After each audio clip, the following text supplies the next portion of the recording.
Cordial saludos, bienvenidos a este espacio de análisis pedagógico en el complejo escenario de la educación colombiana actual.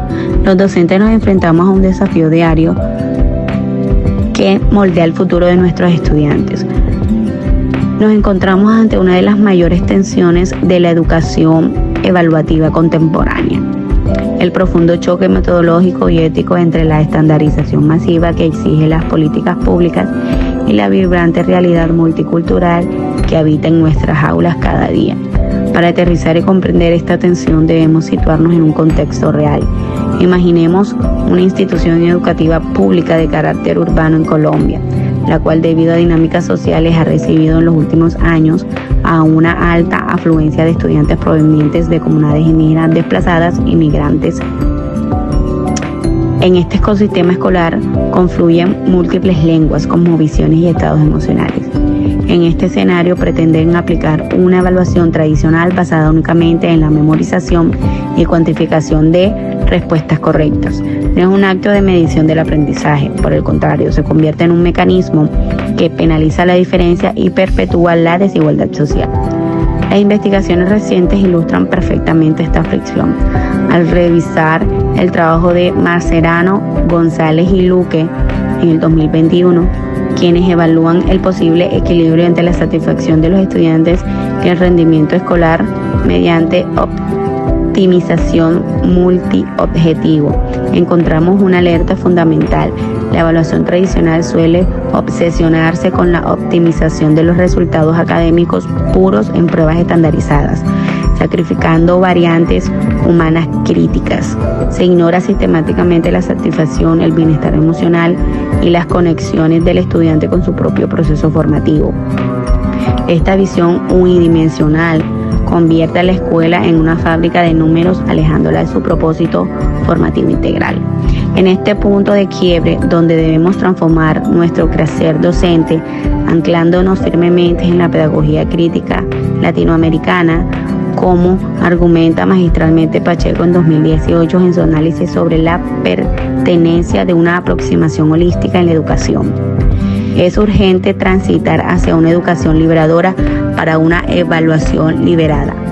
Pacheco nos advierte que no podemos seguir utilizando la calificación como un instrumento punitivo o de exclusión. La evaluación debe despojarse de su carácter de control estatal para convertirse en una brújula pedagógica. Para robustecer esta visión holística, integro mediante mi investigación autónoma los postulados fundamentales de Paulo Freire. En su obra sobre la pedagogía del oprimido, Freire denuncia la educación bancaria, un modelo que asume al estudiante como un recipiente vacío donde se deposita información. Evaluar desde esta pedagogía crítica no es medir qué tanto conocimiento o contenido ha memorizado el estudiante para reproducirlo en un examen. Evaluar es acompañar al estudiante para que comprenda cómo utilizar ese conocimiento para cuestionar su realidad, leer su mundo y adquirir las herramientas necesarias para transformar las problemáticas de su comunidad. Teniendo claro este marco teórico, cómo interrelacionamos los conceptos, el contexto y las necesidades de estas comunidades vulnerables en la práctica docente, la respuesta se materializa en el diseño de una propuesta de evaluación verdaderamente inclusiva. Propongo la implementación de los portafolios de saberes integrados. En este modelo descartamos el examen de opción múltiple estándar. En su lugar, el estudiante evidencia su aprendizaje desarrollando proyectos prácticos. En estos proyectos se le invita a aplicar los conceptos formales de la clase, conectándolos con sus narrativas personales, sus lenguas maternas y las sabidurías ancestrales de sus familias. Sin embargo, en esta propuesta solo es viable si establecemos la creación de diálogos evaluativos interculturales. Apoyándome nuevamente en mi investigación complementaria, retomo las experiencias de Catherine Walsh sobre la interculturalidad crítica.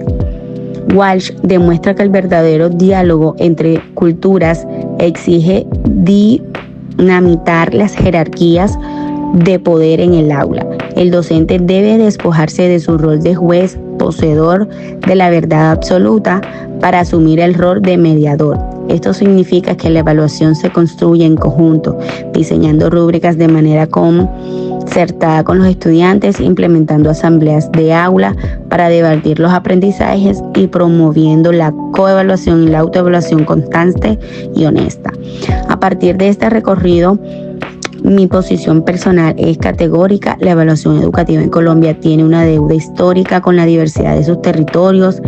En un contrasentido, hablar de calidad educativa si muestra métricas son ciegas al contexto social y emocional de los educandos.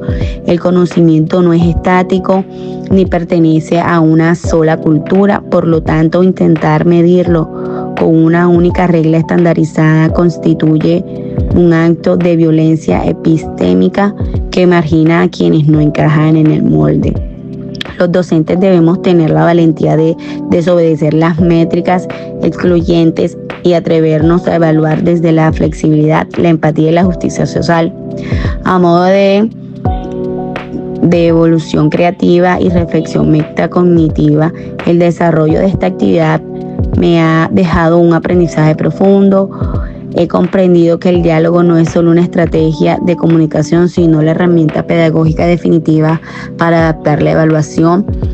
Al instaurar una cultura de diálogo, el docente afina su capacidad de observación, nos permite dejar de buscar aprendizaje únicamente en un examen escrito para empezar a observar en diferentes ambientes, en la forma en que los estudiantes interactúan en el recreo, en cómo resuelven pacíficamente un conflicto o en su capacidad de liderar iniciativas dentro de sus propias comunidades. El diálogo intercultural y la pedagogía crítica nos enseñan que la evaluación nunca debe ser el final punitivo del proceso educativo, sino el comienzo luminoso de una nueva forma de comprender y valorar a nuestros estudiantes. Muchas gracias por su atención en este espacio de reflexión. Integrantes Inés Maturana, Alessandra Uriele, Dari Castrillón.